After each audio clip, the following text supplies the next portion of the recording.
Welcome to Florida Education News. My name is Dr. Tony Arza, and today I have the pleasure of sitting down with Trent, who is a board member and a candidate for school board in Brevard County. Thanks so much for sitting down with us. Thanks for asking. So, Florida Education News, what we want to do is we want to make sure that voters and citizens in Florida have, access to information that allows them to make informed decisions. One of the ways we're trying to do that this year is to sit down with some candidates and give them an opportunity to just tell us a little bit about them and why they're running for school board. So could you tell me a little bit about you, your background? There are a lot of different things people could run for, so it's not just politics, but you ran for school board. Why'd you do that? Right, well, thanks for having me. Yeah. And it isn't so much politics in my case, because I was just a caring teacher. It was COVID, our kids were masked, our schools were shut down, and somebody just had to do something. So this isn't so much, like I said, politics where I'm looking to do something else. This was something that, hey, I've been in the classroom for a long time. I have 5 kids of my own, and it's time for the adults to stand up and do something. And in Brevard particularly, they masked our kids a second time when Governor DeSantis said no more masking. So they went against the governor. And at that point, I just said I had to do something. Many teachers like to say what they would do, but not step forward and do it. And I'm just one of those that said, to myself, and I owed it to my kids, my wife. We need to do something here. So that's when I decided to run. And then that's when that was the attack on the parental rights. So we just had to step forward and do something. So again, I just consider myself a caring parent and a teacher. I have 5 kids of my own, been married for 35 years. I'm a math teacher, so I'm a teacher. And when this thing ends, I'll probably go back into the classroom because I do miss that quite a bit. But again, back in 2021, 2022, the country was on fire. I mean, if you remember, that's when they were doing the online learning. And mom was in the background listening to, hey, what are you talking about in class? And then there was teacher unions across the country that actually asked the parents to not be in the room while they were talking to their kids and teaching their kids. And so I didn't know that. Oh yeah, they're just like, this is between the teachers and the kids, and the parents were like, oh heck no. And that's when the whole parental rights thing came out. It's a shame that we have to actually have a legislation that's about parental rights. And so we are thankful that Governor DeSantis had done that. But my whole campaign was on parental rights and not removing the parents out of that equation, and us taking back our schools. And the bathroom issue was huge. I mean, it was huge. It was 10 years ago. It was talked about. But in Brevard County, we had a policy, not a policy. They called it a guideline because you don't have to vote on those. And it allowed children to pick and choose what bathroom or locker room that they would like to go to. And it didn't only include the students and athletes. It included the staff. And when that got exposed, it was like wildfire in Brevard County. So, but it's not untypical, it's not atypical that when there's a problem, Republicans come out, conservatives come out to try to fix it. So we had 3 conservatives that ran at the time and 1 Democrat. And so it was a great time. I mean, we got along, the 3 of us. We thought we had the best answers for it. And I won the primary, and then I won again in November. So that's why I ran. And I don't know if you want to continue the questions, or I can just continue on. No. Like. No. So, there were issues. Brevard County. Many people thought that lived here. Brevard County is wonderful. We're always in the top 5. We're a conservative county. How could this happen? How could we go against the Governor DeSantis? How could we be letting boys into girls' locker rooms? And so it seems like it has a lot to do with what happened during COVID, Yeah. and in that moment when parents started peering into the classroom, right? Because of the fact that a lot of it was happening virtual, and parents were at home and they saw some of the things their kids were learning, and they didn't feel like learning was really happening. That seems to be a big part of what moved you. Right. And one of the biggest policy conversations now, which still has to do with parental rights and parental involvement, It has to do with universal school choice. And there have been board members throughout the state of Florida that have been very outspoken against school choice. Mm-hmm. And the voters and citizens of Florida, they're always curious and they want to know when it comes to their board members, where do you stand on school choice? Well, it'd be very difficult for me to sit here and say I ran on parental rights in 2022, but then say the parents don't have the right to choose where their kids and their children get their education.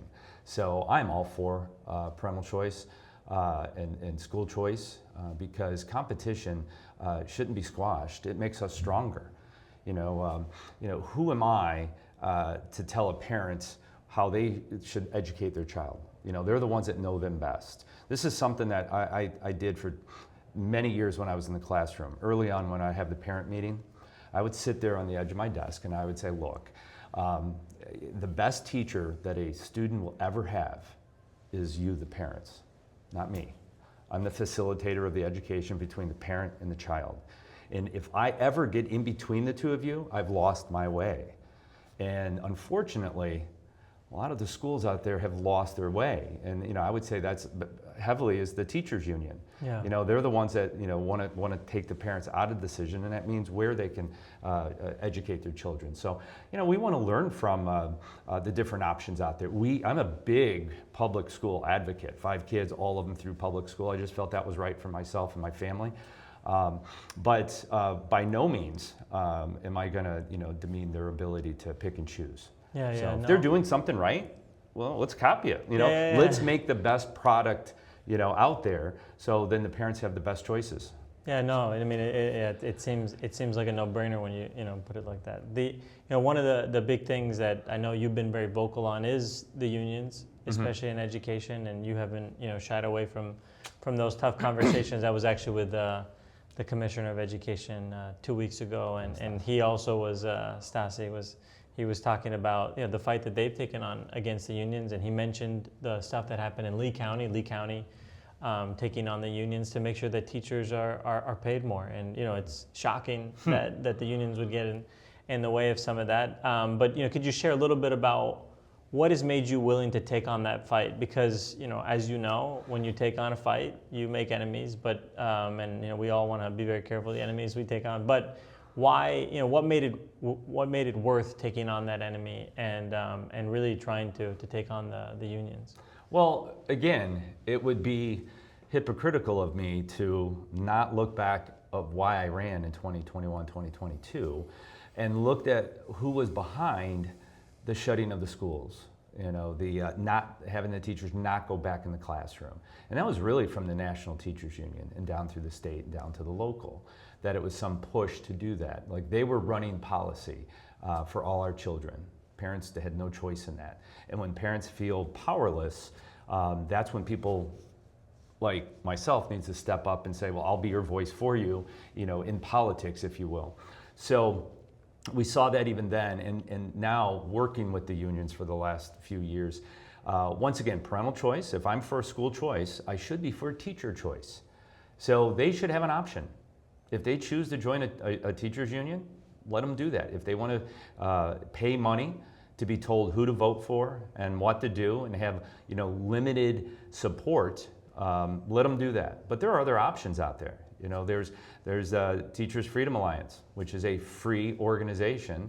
That is a wonderful organization. They still give the teachers the support. They still give them the liability insurance, but it's funded by individuals out there, and they don't charge teachers at all. So I believe teachers should have the option to, where their money's going. As we all know, we would love to give teachers as much money as possible in their paychecks, and if they're shelling out upwards of $100 a month to the unions, that's a lot of money. That's a lot of money. Yeah. And they don't realize that, in most states, especially here in Florida, about 65 to 75% of that money leaves the county.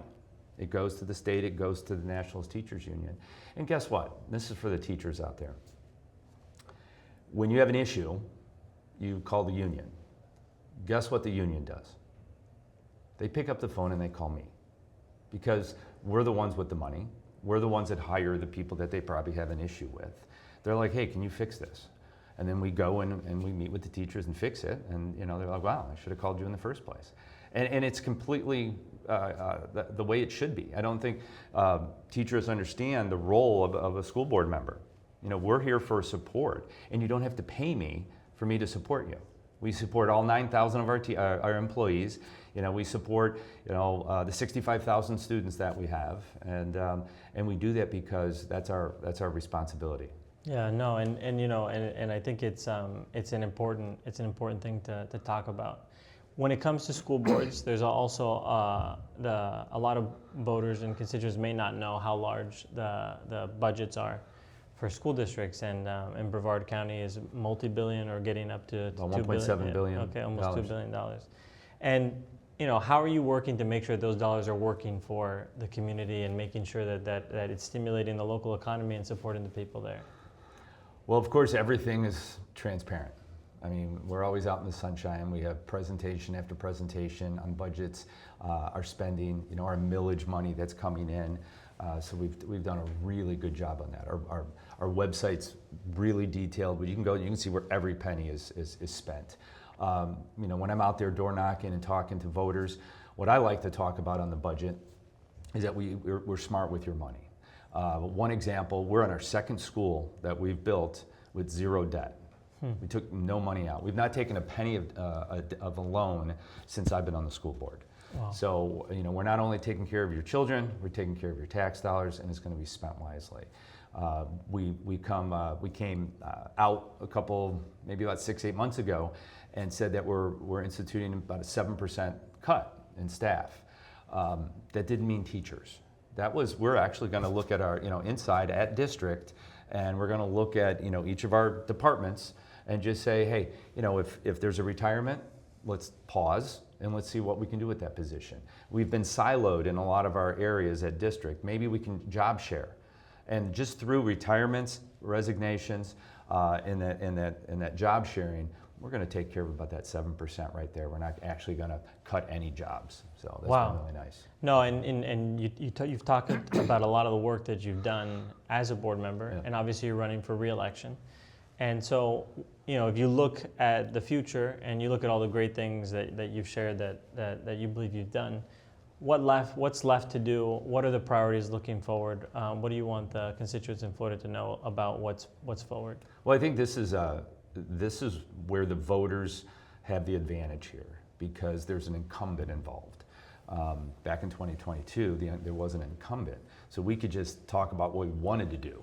And the voters would be like, boy, I hope he does what he says he's going to do. Yeah. But the voters are real at an advantage when there's an incumbent because we have a report card.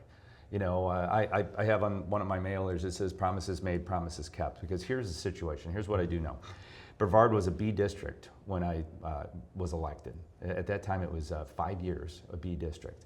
We had dropped down to 37th in graduation rate out of 67 counties, which is a shock. We had teachers quitting at an all-time rate. And that wasn't only because of money, but it was because of discipline. We couldn't get kids to school because of our bus drivers were quitting. We didn't have enough of them. Some of these kids were an hour and a half late to school. So we had a lot of issues coming in. So what has happened? Well, we're about to announce this will be our third year of an A-rated district. 1 year on the board.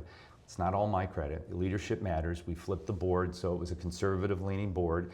We hired, I believe, the best superintendent in the state. He's wonderful, and leadership matters. He changed the direction of this board, of this district, almost overnight. So we just posted the highest graduation rate in the history of Brevard County, and Brevard's been around for a while. So what do we need to do moving forward? Well, we can't lose momentum. That's the big thing. And these boards, one election can change the complexity. We have 3 out of our 5 seats that are available. Many times when boards switch, they fire the superintendent for no reason because they're the wrong voting person, right? They're just red or blue and they just switch it. So you look and say, did we do what we said we were going to do? Absolutely. Kids are learning. Why are they learning? Here's one of our biggest policy changes. We took the cell phones out of the schools, K to 12. Bell to bell, no cell.